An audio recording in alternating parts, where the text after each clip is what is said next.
All right, we're here in round one. We've got the choice. We'll play first. And yeah, it's a great hand. I have just a fantastic curve. Um, yeah, there's just really nothing. Well, there is something wrong with this hand. We don't have any blue or red mana, so could end up being a dilemma at some point. But the reason that it's fantastic is just we curve out so fantastically well.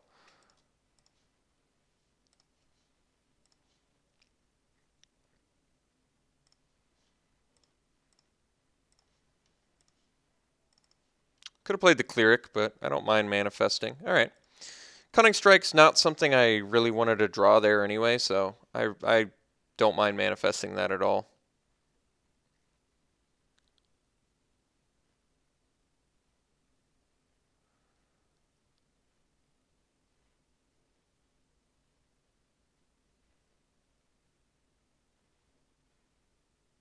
Master of Pearls. All right. That's kind of a wise choice, actually. I think he just figures going on the defensive now is probably his safest bet, which I probably agree with. So let's just swing with our Manifest dude. And I don't think that we're doing Horde Chief, actually. There's really no reason to commit it. I think it's just better to start building our Herald of Anafenza. Just creates an army. Granted, our deck we didn't get any Rush of Battle or Trumpet Blast. I think there was a point I could have picked the Rush of Battle, but I honestly cannot, for the life of me, recall what I took it over. So swing with the Warrior, and we'll make yet another token.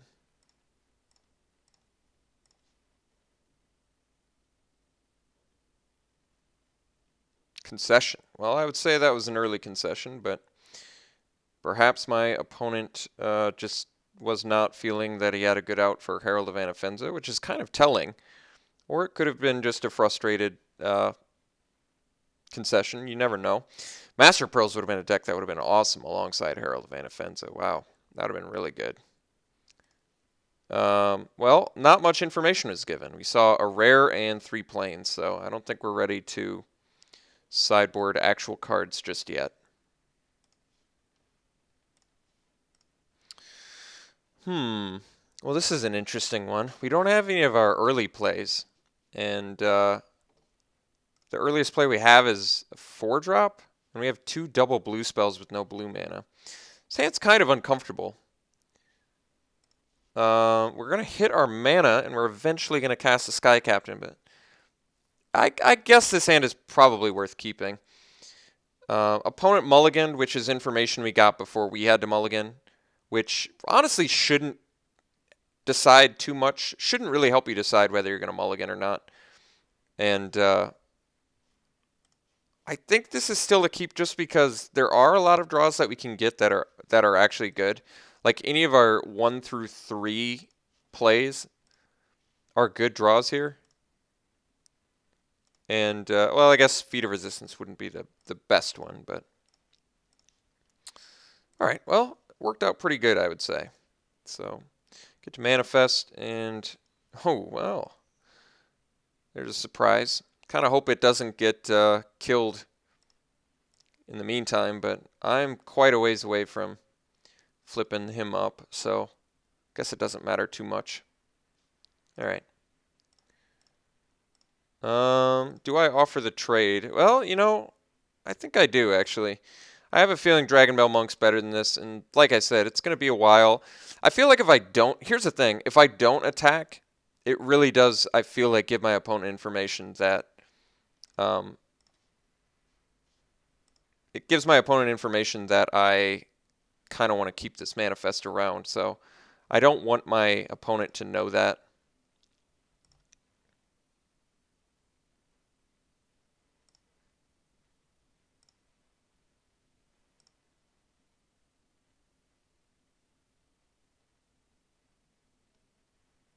Okay. Morph is fine. Falconer's actually a fine draw too. I think we swing with the Manifest. We'll see if he blocks. Could have like something to pump. He doesn't. So now I think we actually play the Sky Captain. And what this does is let me block and potentially bolster. So I kind of feel like this makes his attack worse.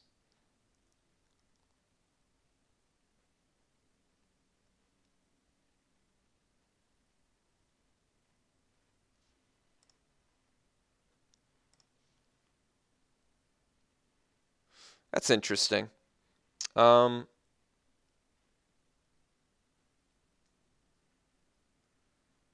some things to consider.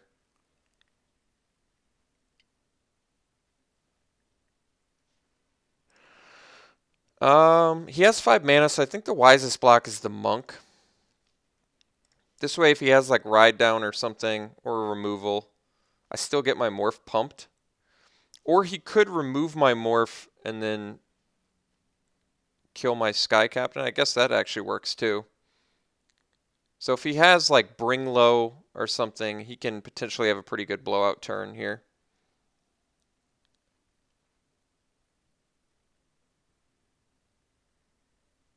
It does actually play around Ride Down, which is nice. Well, I mean, it worked out, I think, the best it could have. All right, Summit Prowler is certainly a thing. Well, let's just perfect top deck and get in.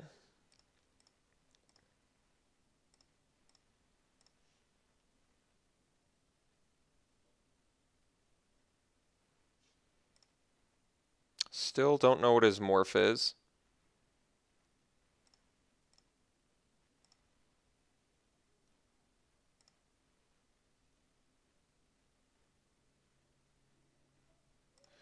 Great Horn Crew Shock. Okay. So I think we just play Kieran and then pass.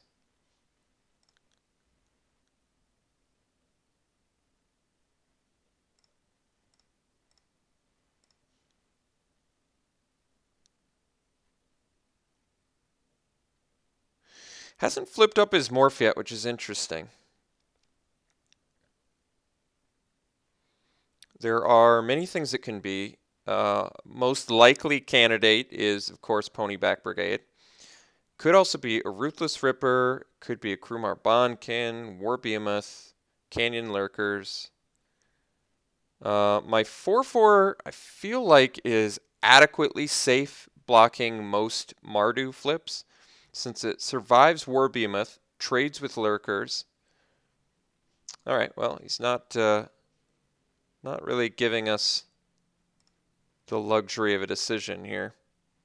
So we'll take our damage. All right, having some mana issues. Let's get in with our Morph, or our Kieran rather. Definitely on the hunt for some blue mana, which is definitely a shortcoming of this hand. I almost am scared to soul summons for fear of hitting a... So I think the plan is here we probably take 5. It's going to be tough for me to block that morph, but maybe I double block it. Let me think what double blocking the morph does. If it's a Krumar Bondkin, if it's a War Behemoth, it's the best one for him since it kills one of my guys. Doesn't cost him anything. If it's a Krumar Bond, I can't really afford to take a Bondkin flip though. I go to 3. I think I double block and hope it's not a Behemoth. I don't really feel comfortable with the non-block here.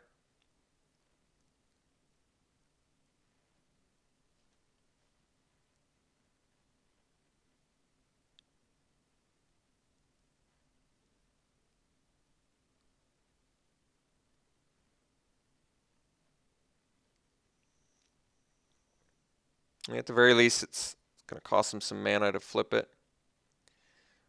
All right, well, that wasn't one I thought about, so he did get me pretty good there.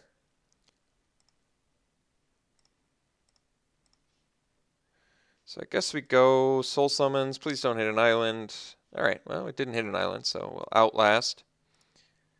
I think I chump here.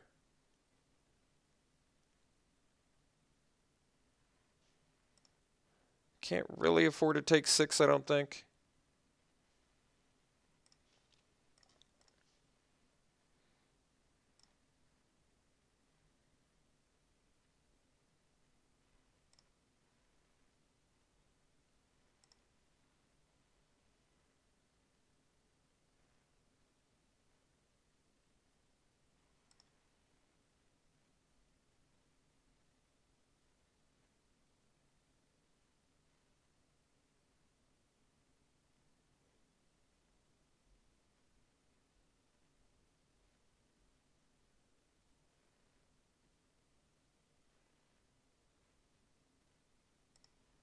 Okay.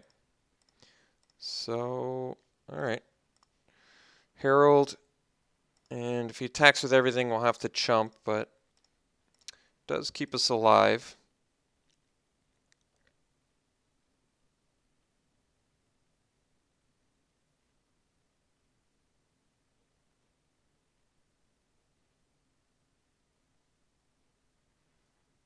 Okay.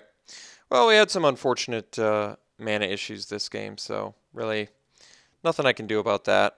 So, unfortunately lethal. And we have to go to game 3 here, so hopefully we can draw a little bit better. Our opponent is Mardu. He didn't even seem particularly fast.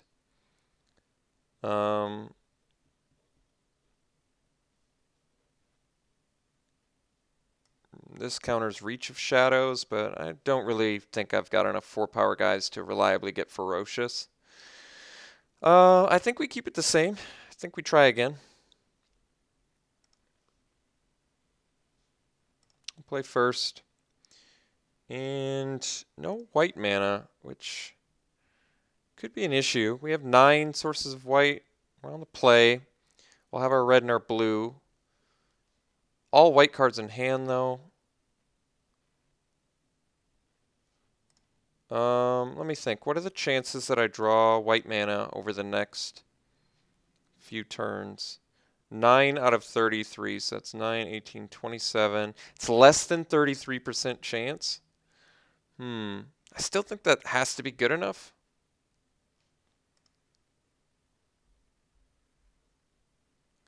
Do definitely need white mana, I think.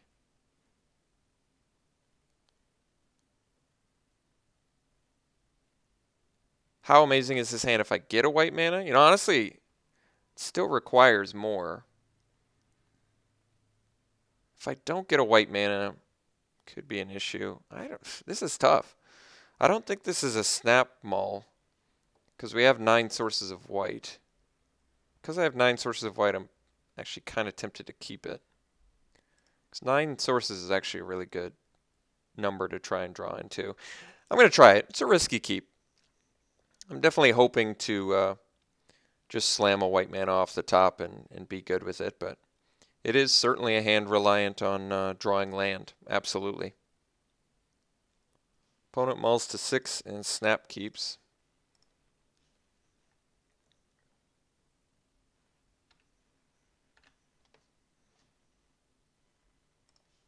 All right, well, worked out exactly as I'd hoped.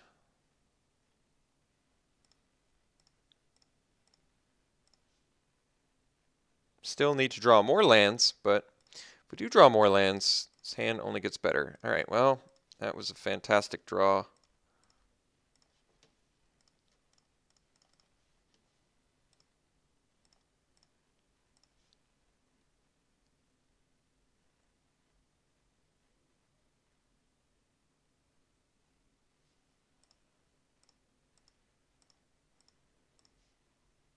Land draw there would have been pretty insane, but just get in with a Horde Chief and pass. Hoping Deflecting Palm does some work for us this game, but we do in fact need a 4th land to start jamming these Kirans and eventually play our Smite the Monstrous. And hopefully eventually play Dig Through Time, which we do have 2 blue mana for, but not nearly enough mana. Vault Breaker. Actually don't mind double blocking that thing.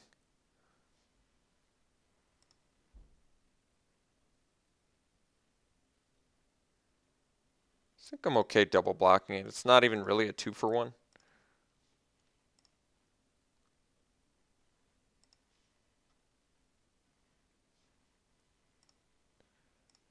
Granted, I could kill it with Smite at some point, but... Alright, 4th land I'll take. I also don't mind putting cards in our graveyard, I guess, for the Dig Through Time.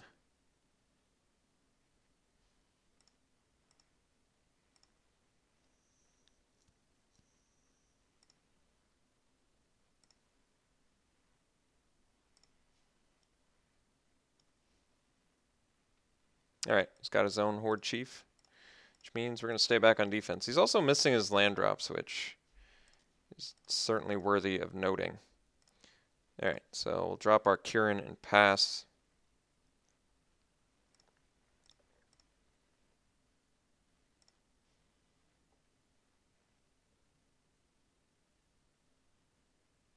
Found a 4th land.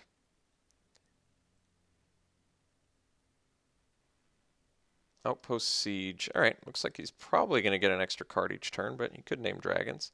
Did name the extra card each turn. Alright. So we've got some damage to do, but I think this Kirin is going to do some nice work for us. Alright. Close to dig through time, which is kind of nice, but let's get the Kirin down and swing with our other Kirin. Begin the aerial beats.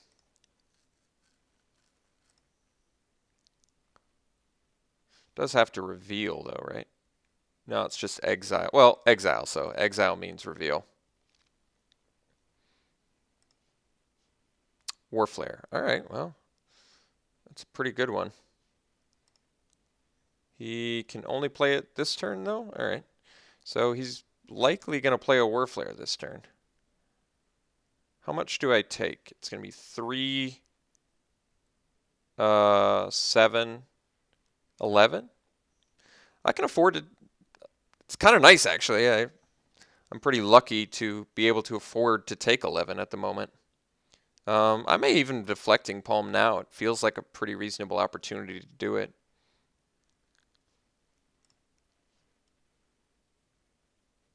It's only to you this turn, though. Okay.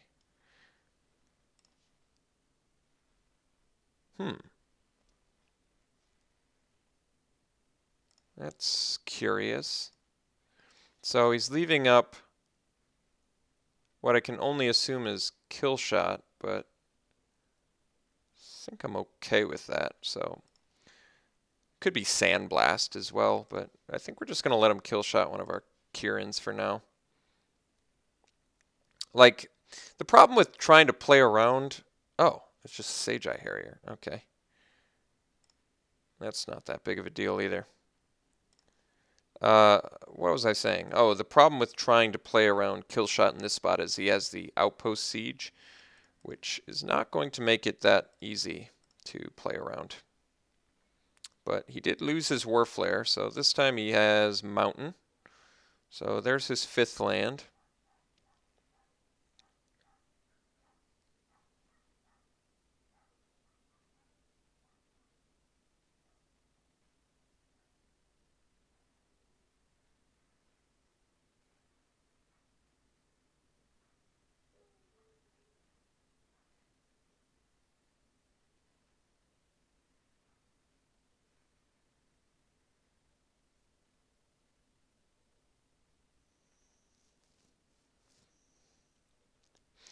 Really just trying to get him to a point where deflecting palm will kill him, you know? I very much like having the dig through time at the moment. Battle Priest, yeah. Smite the monsters should be able to handle that fellow. Okay. Well, we are at dig through time mana, which is certainly nice. I think we just swing with some Kirins and Outlast, though. I mean, kind of want to cast Dig Through Time. Kind of want to Outlast, too, though. I think we just get in with our Kirins. I think we're just going to end up smiting his Battle Priest. It's probably the most effective play, I would say. We don't quite need the Dig Through Time just yet. Flips another Mountain, which is always, it's still good. Just, that's the land you play, so it's kind of convenient. Outpost Siege, good card.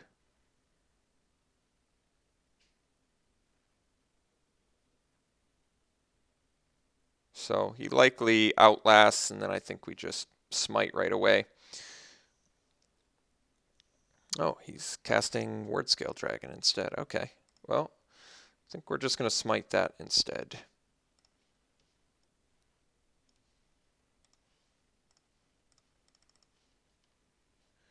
So now we untap, draw. Ooh. So, yeah. Now we swing these three. I think he blocks Harrier on the Falconer too. Yeah. So now we can Cunning Strike this. And granted, I could hit his Battle Priest, but because I just don't think that's necessary.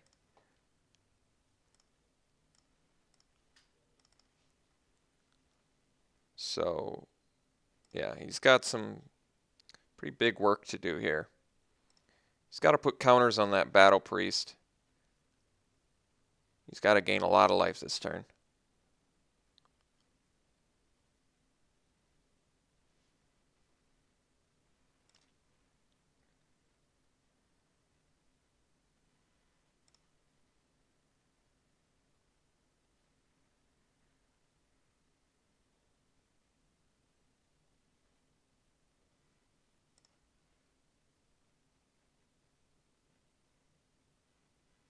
All right. Well, he's tapped out, and I think we've got the victory here. So, very nice. Looks like the evasive plan worked out for us this time. We were able to effectively race our opponent. Very nice. All right. We'll see you round 2.